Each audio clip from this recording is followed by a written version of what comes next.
All right, let's talk about a problem that I think we all face every single day. The huge gap between having a mountain of information and actually being able to do something with it.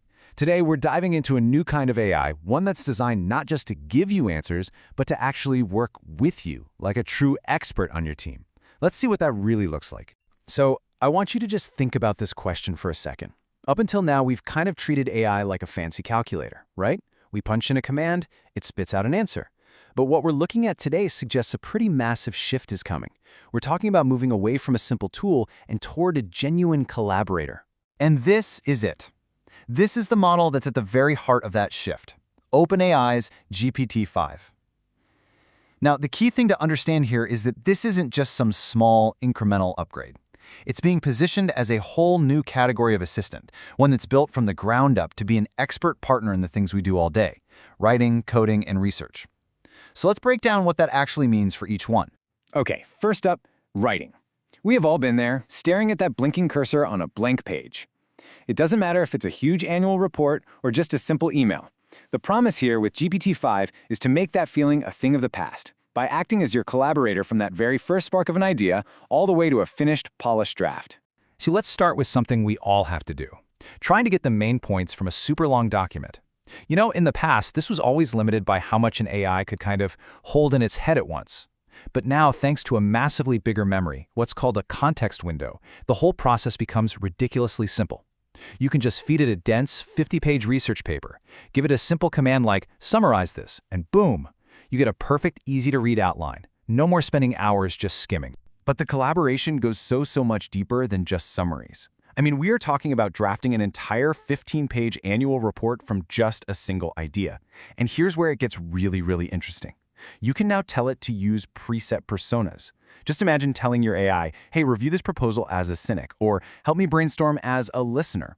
It's a level of creative control that we just haven't seen before. And, you know, this whole idea of deep collaboration, it just naturally flows into our next area: coding. For any developers out there, GPT-5 is being set up to be the ultimate co-pilot, designed to help you with everything from finding a single misplaced comma to completely rethinking the architecture of a massive project. And this is the number that makes so much of that possible: 400,000. It's a huge number, it's a massive leap, but what does it actually mean? Well, you can think of tokens as the AI's short-term memory. It's how much information it can juggle at any given moment. A token is roughly 3/4 of a word. So yeah, this number represents a simply colossal expansion of its working brainpower. And this slide just perfectly illustrates the real-world difference. You know, older models could handle maybe a few chapters of a book at a time. GPT-5, it can hold an entire code base. The whole thing. It can see the big picture, understanding how every single file and function connects with everything else.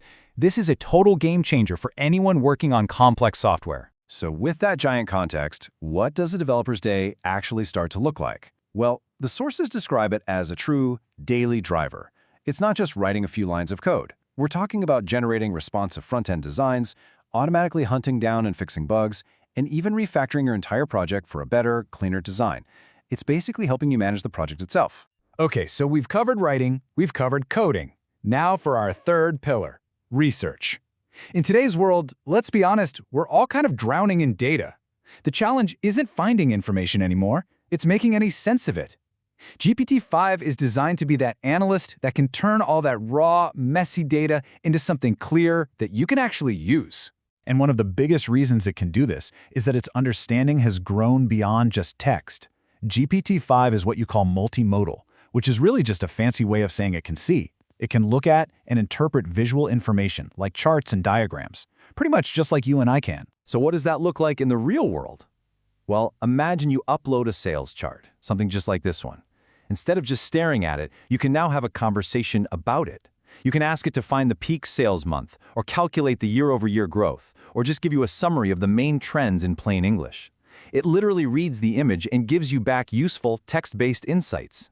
Of course, insights are totally useless if they're just plain wrong. And this has been a huge area of focus for GPT-5, factuality. According to OpenAI's own documentation, it makes between 45 to 80% fewer errors, you know, what people sometimes call hallucinations, than the models that came before it. This is an absolutely critical step toward making it a tool you can actually rely on for work that needs to be accurate. So, it's a better writer, a better coder, and a better researcher. But the one thing that really pulls all of this together is personalization. The big problem with most AIs is that every single conversation starts from zero. They don't know who you are. They don't know what you're working on. Well, according to the sources we're looking at, that's about to change in a big way. The key feature that makes this all possible is something called persistent memory. And it's exactly what it sounds like. The AI can now remember important details about you and your work across different chats, even on different days. This lets it build up a continuous, evolving understanding of you and what you need. This quote from OpenAI just captures the idea perfectly. Memory creates this incredibly powerful feedback loop. By remembering your preferences and your projects, the AI's answers get more and more tailored and helpful. And that, of course, makes you want to use it more, which in turn makes it even smarter about you. It's a virtuous cycle. And this memory works on every level. Professionally, it can remember that you always want your summaries and bullet points, or that your role is college professor. But it also remembers personal stuff, like, for example, that you love jellyfish. And, most importantly, you are always in complete control. You can see everything it remembers and tell it to forget anything you want at any time. So what happens when you combine an expert writer, coder, and researcher, and then give it a persistent memory of you? Well, you get something that is so much more than a chatbot.